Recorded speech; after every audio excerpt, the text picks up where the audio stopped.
Sven Kramer is voor de 10e keer Nederlands kampioen worden op de 5000 meter.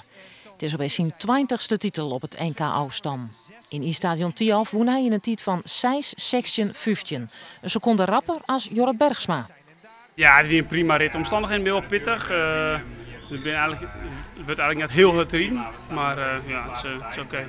Ja, binnen wie nog? Ja. Tevreden, ja. Voor nu is het prima. We staan relatief kwart op het ijs en ja, nog geen 4 kilometer rijden. Dus ja, dat is altijd even een oude actie hoe dat dan gaat. En ja, in het begin kwam het een beetje dreig, maar op het laatste kon ik hem goed uitbouwen. En ja, het waarde is van nou prima. Het sloept er natuurlijk wel een beetje in. Hij heeft natuurlijk al een behoorlijke voorsprong en dan is er iets op erin letten. Ja, dus kies nog beter. Dat hoop ik wel, ja. Nou ja, dat maakt sowieso maar van dit moment. Ja, ja. Bergsma had een bijzonder schema dit weekend. Van de middag riet hij de 5 kilometer, morgen nog de 10 kilometer en de massastart. En joen ook nog de marathon in Ljouwert.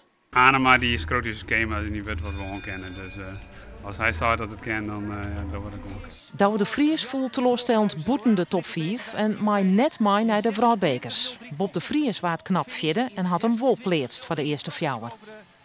Op de 1500 meter ging de titel naar Jorien Termors. Wust waard tweede.